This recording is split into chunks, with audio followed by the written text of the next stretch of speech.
디모데 전서와 후서 디도트를 목회서 신이라 그러잖아요.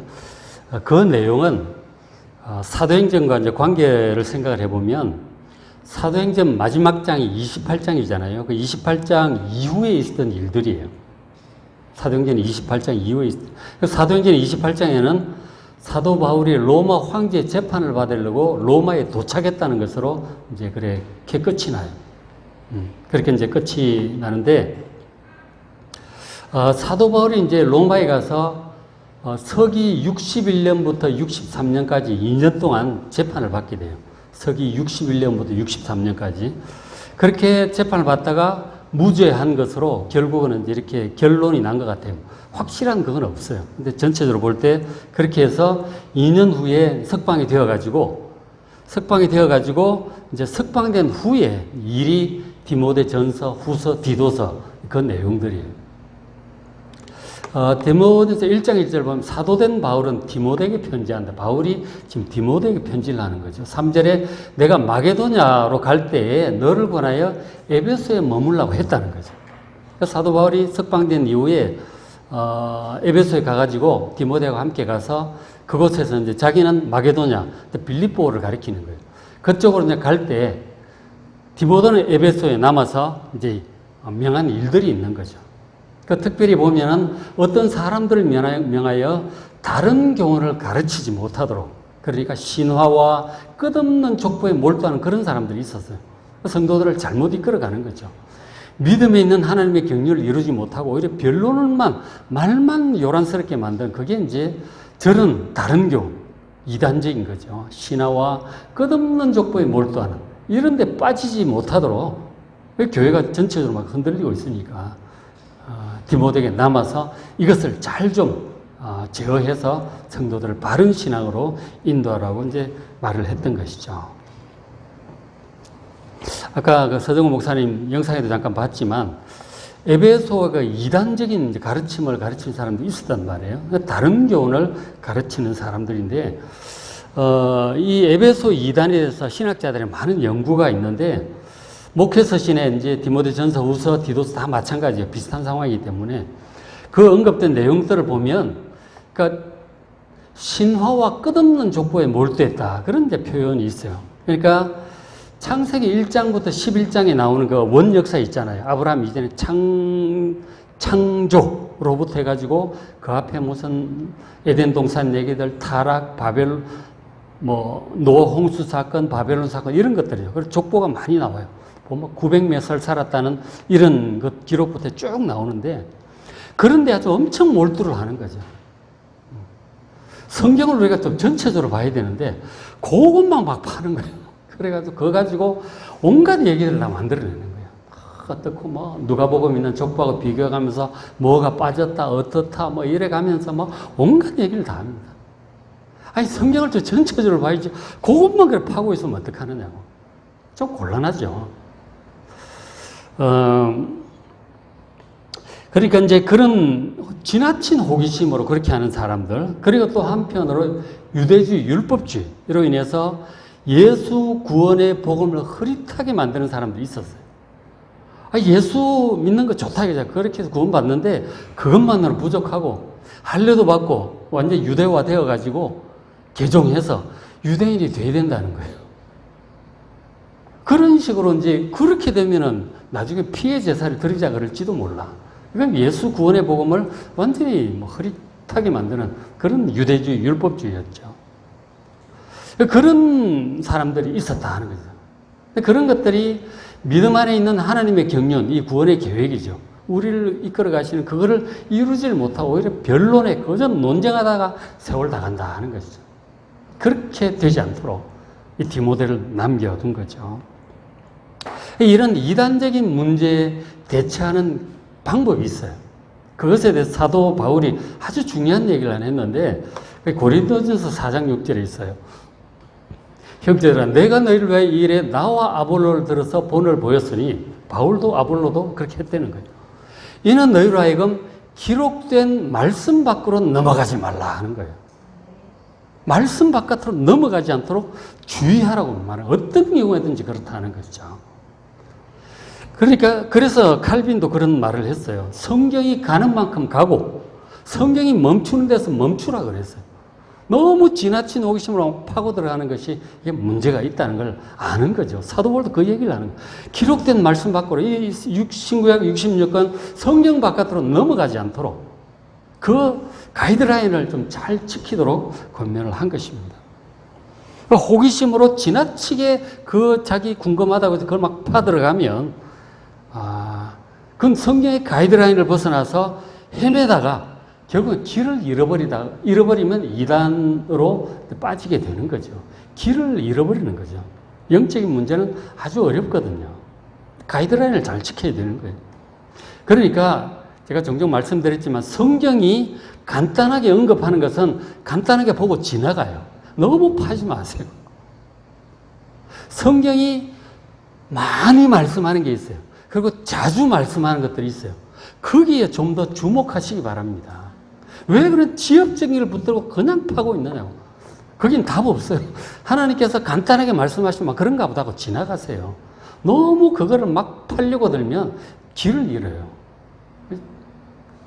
그러니까 성령이 자주 말씀하고 많이 말씀하는 것들이 있죠. 예를 들어서 하나님을 경외하라. 이 말씀 굉장히 많이 합니다. 그러니까 뭐 우상 숭배가 얼마나 큰 문제인가. 구약 내내 그 말씀이죠.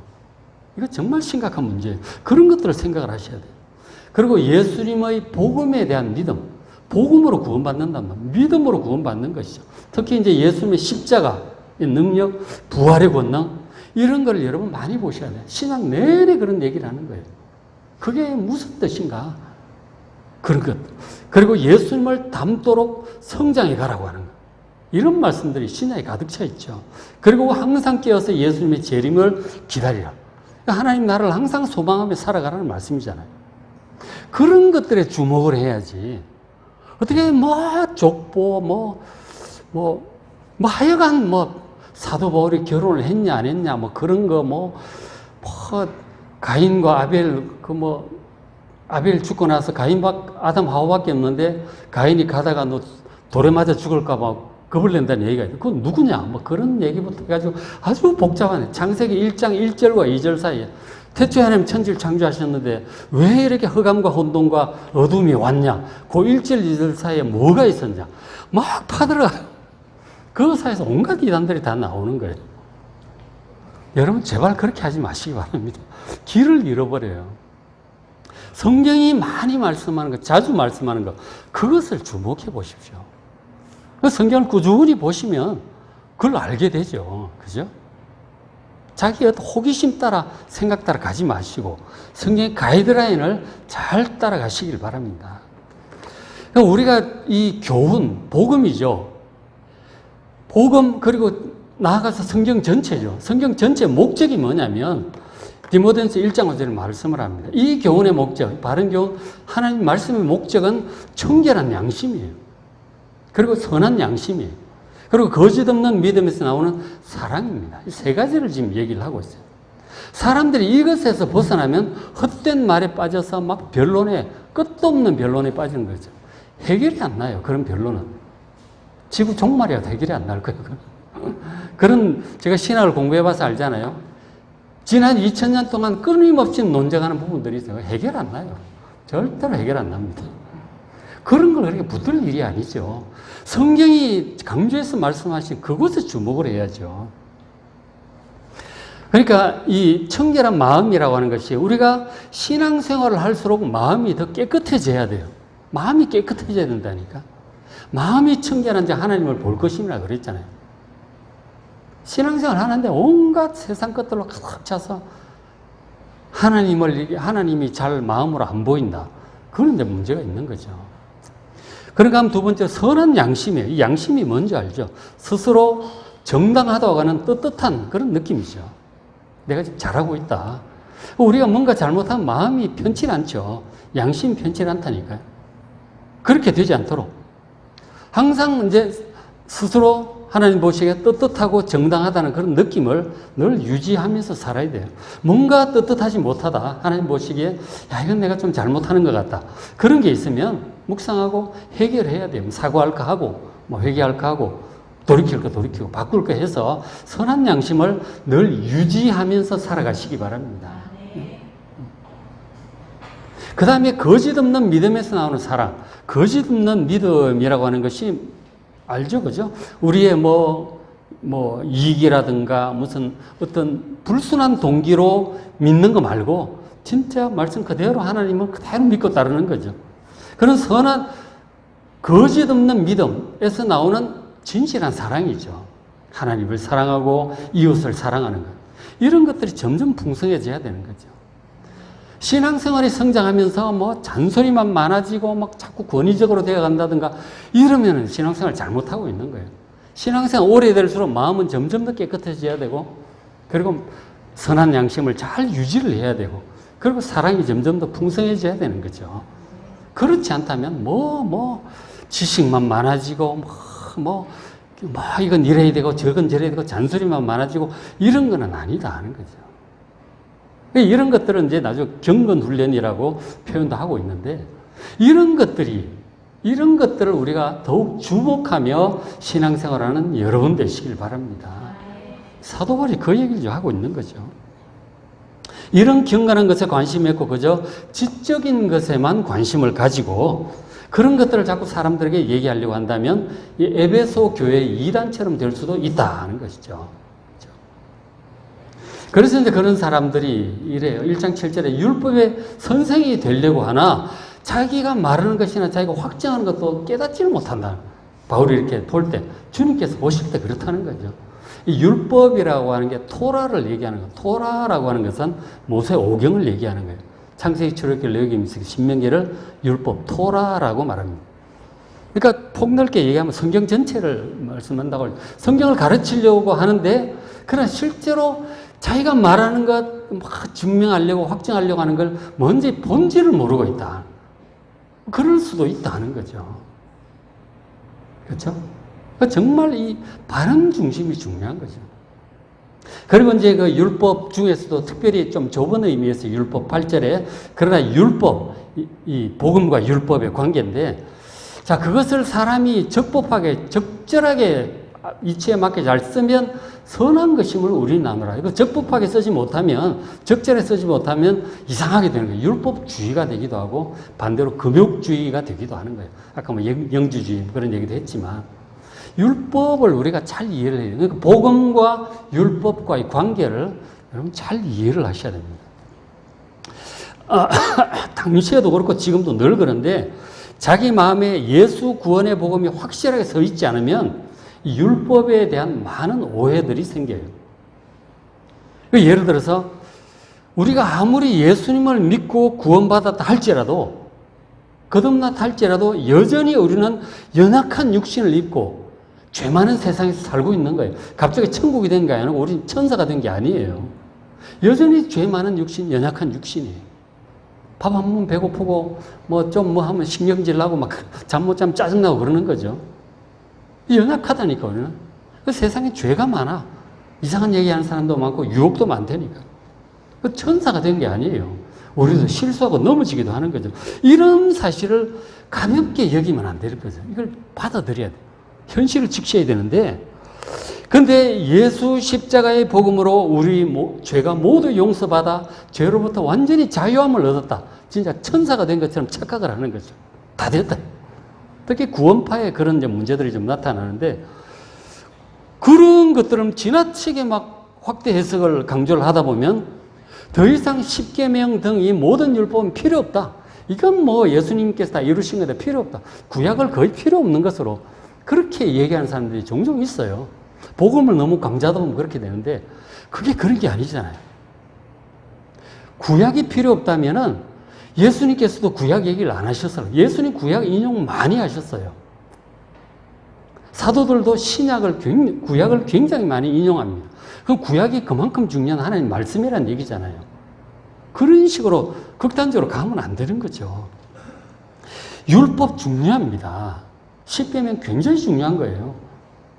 우리가 구원을 받았지만 하나님의 백성으로 하나님 백성답게 살게 하는 아주 중요한 법도들이 있는 거예요.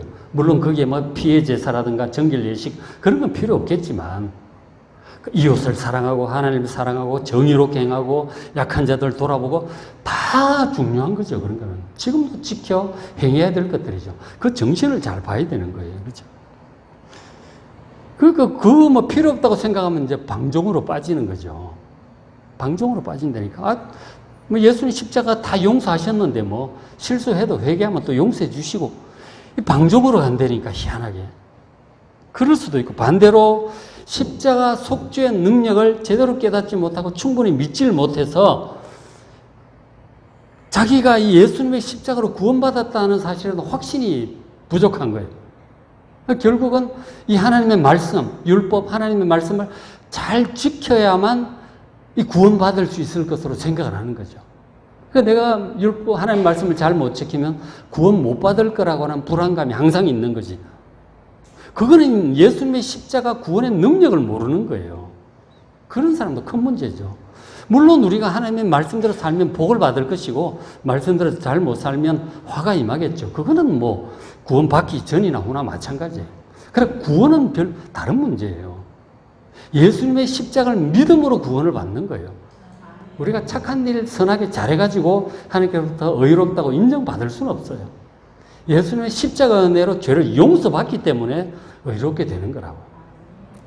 그런데 그렇다고 해서 천사가 된 것도 아니고 아무렇게나 살아도 된다는 건 아니에요. 말씀대로 살면 복이 임할 것이고 말씀을 제대로 지키지 않고 자기 멋대로 하면 화가 임할 거라고. 그거는 그거는 자연법칙과 똑같은 거예요. 말씀대로 여러분 잘 지켜 살아감으로 복을 받아 누리는 여러분 되시길 바랍니다. 그 구원 문제는 좀 다른 문제예요. 말씀대로 잘 살아서 복을 많이 받아서 구원받는 게 아니에요. 그렇게 해서 완벽한 선에 이를 사람은 아무도 없는 거죠.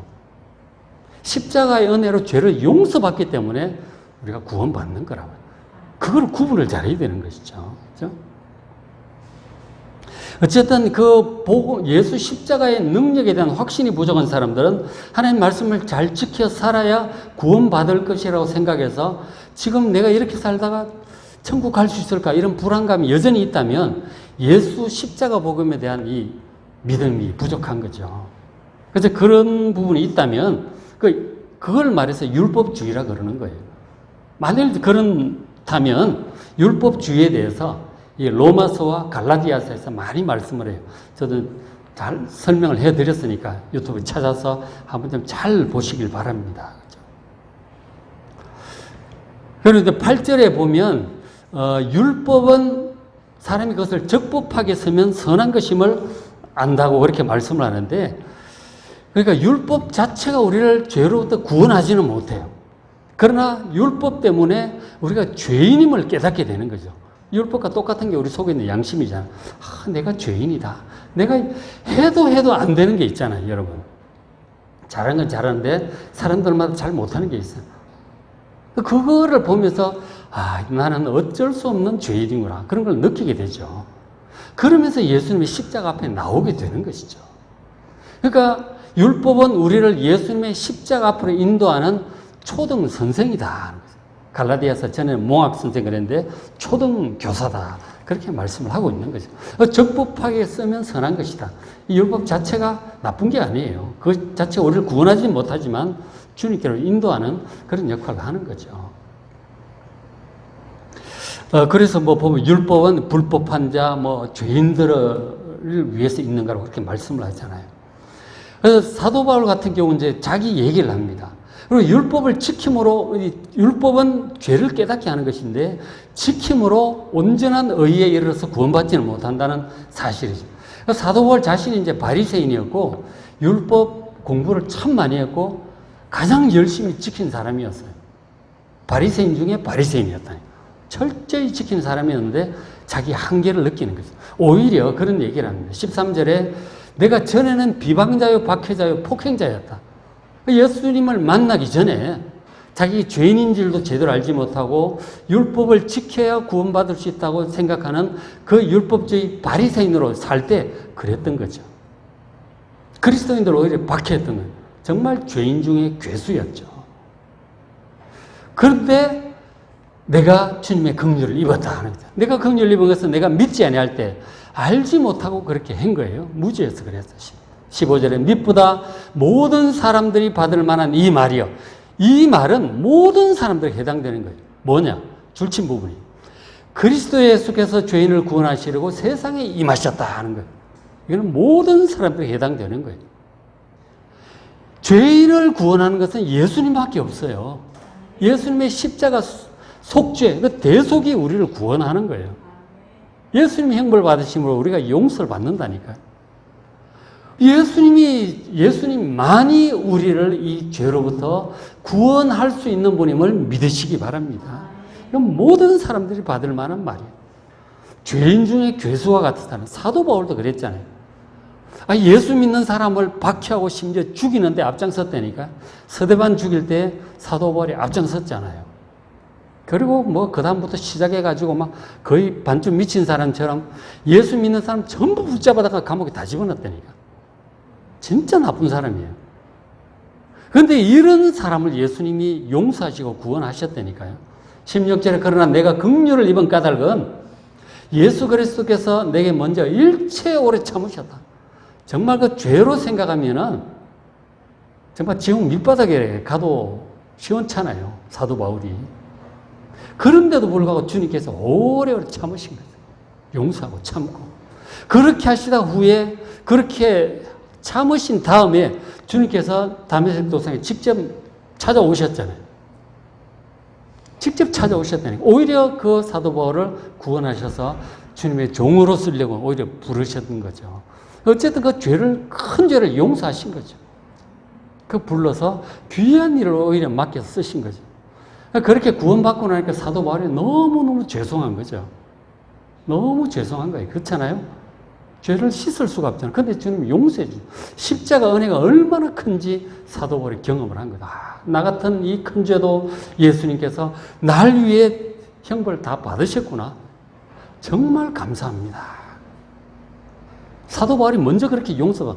바리새인으로서 율법을 잘 지켜서 구원받은 게 아니라니까. 오히려 잘 지킨다고 하는 게 하나님을 대적하고 예수님을 대적한 것이 없잖아요.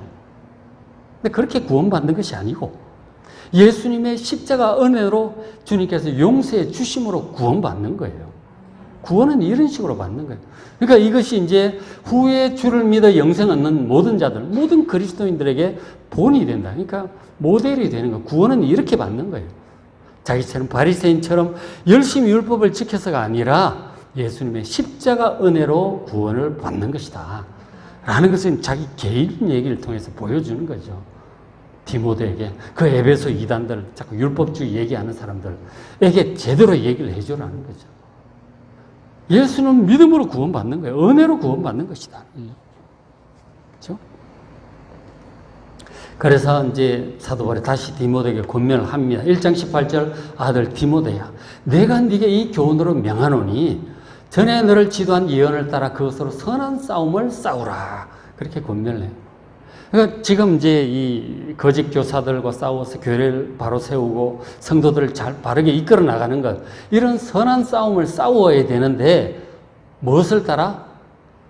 전에 너를 지도한 예언을 따라 행하라. 그렇게 말을 합니다. 그러니까 사도 바울 그 디모데에게 개인적으로 주어진 하나님의 말씀이 있었다는 거죠. 그것을 잘 기억을 해라고 권면을 해주고 있어요. 그래서 이 개인적인 예언에 대해서 말씀을 조금만 드리면, 우리 성도들이 따라가야 할, 지켜 행해야 할 이 구원의 말씀들, 하나님의 그 지도의 말씀들은 성경에 전부 기록 다 되어 있어요. 말씀을 잘 보고 따라가면 됩니다. 충분해요. 그런데 이제 주님께서 우리 각 사람 인생의 목자가 되시잖아요. 그래서 우리 인생을 이끌어 가실 때 우리가 개별적으로 주시는 말씀과 감동들이 있어요. 그건 본인밖에 몰라. 아무도 몰라요. 그렇죠. 그런 게 있어요. 본인만 아는 경험과 감동과 말씀이 있다 하는 거죠. 그 상황 속에서 주어지는 것들이 있는 거죠. 예를 들어 성경을 이렇게 펼쳐서 읽을 때 주시는 말씀들이 있는 거예요. 우리가 지금 이제 당면한 어려운 문제들이 있잖아요. 위기도 있고 오랫동안 해결이 안 되는 문제도 있고 하고 싶은데 안 되는 게 있단 말이에요. 그런 것들 두고 기도할 때 하나님께 주시는 감동이 있는 거예요. 그 왜 그런지, 어떻게 해야 될지 주시는 감동이 있어요. 말씀 통해서 주시는 감동이 있어요.